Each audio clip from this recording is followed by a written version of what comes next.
Përshëndetje të dashur miq dhe mirë se keni ardhur në kanalin tim. Unë jam Elona. Sot ju kam sjellë recetën origjinale të ballëkumeve të Elbasanit. Detajet që do të gjeni në këtë video nuk I keni asgjë kund. Pra dëgjojeni me vëmendje nëse nuk doni të bëni ballëkume sigur si ato që shiten në rrugë. Në këtë video nuk do të përdorim as kazan bakri, siç e ka zakoni, pasi shumica nga ju nuk e kanë një enë të tillë dhe nuk do të përdorim finj, pra ujin e hirit. Dhe atë është shumë vështirë që ta gjeni, pasi nuk kemi më soba druri në shtëpi.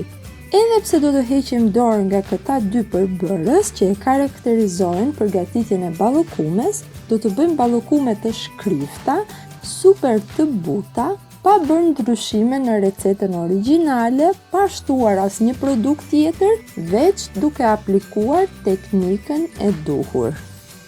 Dhe kuptohet, këto modifikime nuk I kam shpikur unë, por për t'i realizuar sakt, kam marrë udhëzime nga dy zonja që I falenderoj shumë që më ndihmuan të realizoj një recetë të tillë që shumë veta mund ta kenë provuar dhe nuk ja kanë arritur qëllimit. Njëra është Merita dhe tjetra është Esida, mbiemrat e të cilave do t'i shkruaj në recetën poshtë në infobox. Merita është elbasanase dhe është një ndër vajzat e faqes time blog në Instagram që recetën e ruan nga familja e saj dhe Esida është motra e nusës së vëllait që recetën e ka trashëguar nga vjera e saj, po elbasanase. Nuk po e zgjas më për mos t'ju bezdisur, por nuk mund të rria pa përmendur këto dy mikesha dhe t'i merrja Merita të gjitha për vete. Le të fillojmë nga puna. Tani të dashur miq, unë recetën e kam përgjysmuar në përmasa, pasi edhe me gjysmën më dolën 2 tepsi të tilla që shikoni në video. Dhe kuptohet, tepsia e dytë me ballëkume pak më të vogla, por janë më se të mjaftueshme për një familje 5 deri në 8 veta.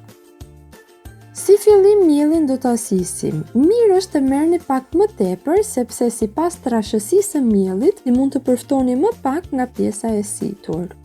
Imi, siç e shikoni edhe në video, është goxha I imët, sa doli gjithë nga sita dhe nuk mbeti gjë mbi të. Megjithatë, unë të gjithë pjesën që do të përdor e sita duke I dhënë ajër miellit. Ky proces është I rëndësishëm të dashur miq, edhe ju mos e anashkaloni. Të më falni për pamjen e qesës së gjalpit, ishte një top 500 gramsh, por unë kur po sisja mielin e misrit, vajza e ktheu në këtë formë duke lozur me të. Kam përdorur gjithsej 300 gram gjalp, të cilin e kam bler në pazarin e fshatarëve që ngrihet çdo javë këtu pranë shtëpisë time. Pra dhe juve do t'ju këshilloja gjalp të bërë vet ose gjalp fshati. Tani të dashur miq, për të përshpejtuar procesin dhe mos të rrim ta trazojmë gjalpin me sheqerin 3 orë, siç e ka zakoni, duhet që ta shkrim atë. Pasi e kemi shkrirë, do t'i heqim shkumën që formohet përsipër. Në këtë mënyrë do ta përziejmë gjalpin me sheqerin dhe duhet të jetë I vakët. E përziej me 500 gram sheqer dhe do ta trazojmë në një tas qelçi me lugë druri, mundësisht me bish të gjatë, që t'ua bëj më të lehtë pjesën e trazimit. Pra siç ju thash, nuk kemi nevojë për enë bakri. Edhe në tas xhami, nëse e trazojmë mirë me lugë drurit, do të bëhet një shkumë për kokën e shkumës. Do ta shihni dhe vetë pak më vonë. Të dashur miq, një marifet tjetër është të trazohet gjithnjë në të njëjtën anë. Masën do ta trazojmë për 30 minuta me lugë druri derisa të kthehet në një masë shkumoze, të rritur në vëllim. Gjithmonë mundohuni që lugën e drurit, pra anën e pasme të saj, ta fërkojmë pas enës së xhamit. Për t'ua bërë punën më të thjeshtë, unë kam vepruar kështu të dashur miq. Në shesh të kuzhinës kam shtruar një mbulesë dhe jam ulur mbi të. E kam vënë tasin mes gjunjve që mos të më lëvizi dhe e kam trazuar me të dyja duart. Nëse do ta bëni mbi tezgahun e punës dhe do ta trazoni me një dorë, do të lodheni shpejt dhe nuk do ta plotësoni dot gjysmore trazim. Por në këtë mënyrë e keni më të thjeshtë. Pra uluni në shesh dhe vendoseni tasin mes gjunjëve, që mos të lëvizë dhe trazoheni me të dyja duart duke e ngjeshur pas enës së xhamit. Do ta trazojmë derisa masa të kthehet në një masë shkumoze. Pas çdo 10 minutash trazim, unë kam sjell tasin para kamerës që të shihni ndryshimin. Nëse keni dorashka, mund të vishni dorashka, pasi gjatë trazimit dora mund t'ju bëhet kështu si me kallo dhe mund t'ju dhëmbi nga mënyra e të trazuarit.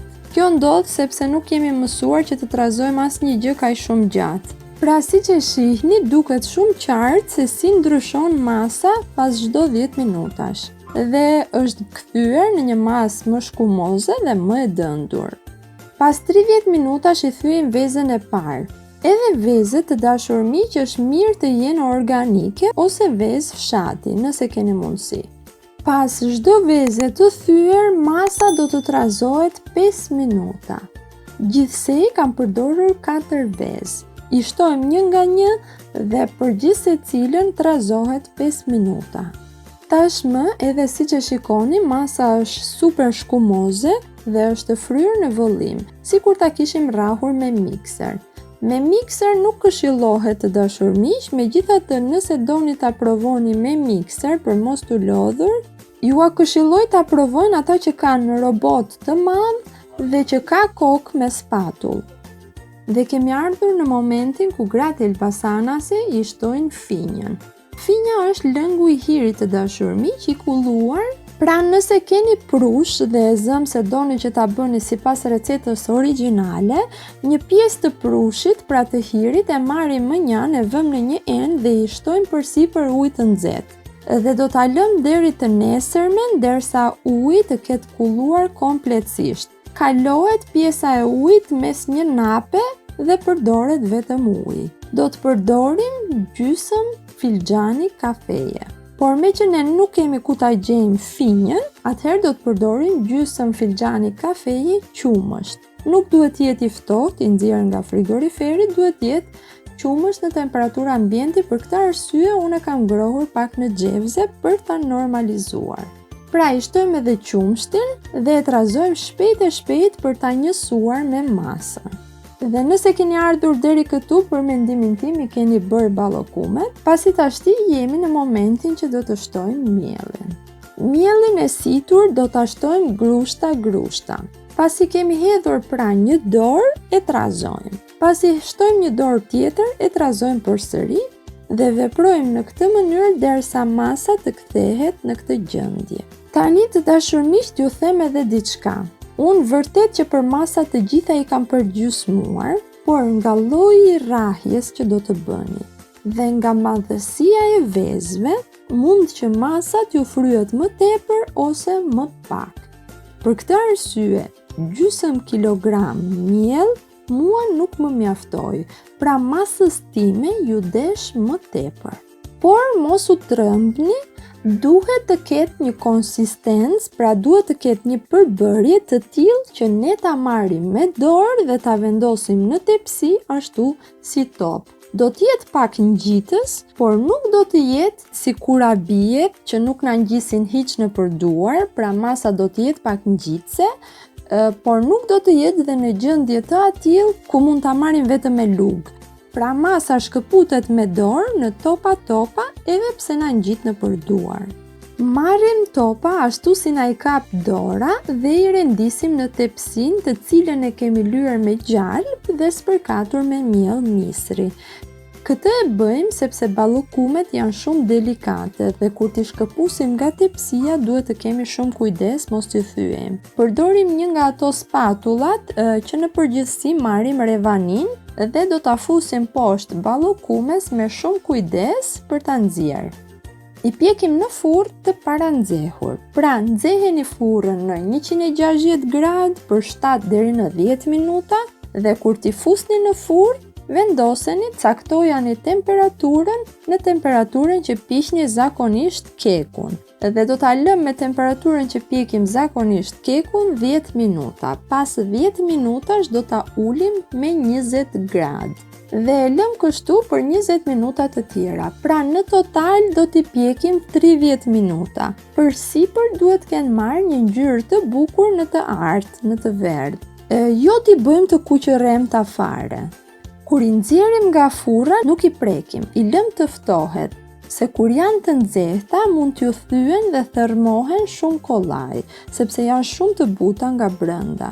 Shikojeni dhe vetë, unë kam frikë ta shtyp fort se do më bjerë tëra nga dora. Janë super të buta dhe të shkrifta, të shkrin në gojë. Të dashur miq, edhe pjesa që mbeti dhe priti sa u poq tepsia e parë doli po njësoj e shkëlqyer. E lash madje 15 minuta të ftohet furra para se ta fus tepsinë e dytë. Kjo ishte pra të dashur miq, shpresoj t'ju ketë pëlqyer, nuk kanë të krahasuar me ballokumet që shiten rrugës nëpër Tiranë. Për mendimin tim, ato që shiten rrugës në Tiranë janë për armë mbrojtëse, pasi janë sigur. Kurse këto janë super të buta si mafishe, jepini një shans dhe provojeni, jam e sigurt që do të mbeteni të kënaqur. Ju uroj të gjithëve gëzuar ditën e verës.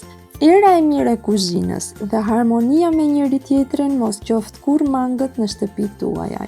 Gjithë të mirat dhe mirë dëgjofshim.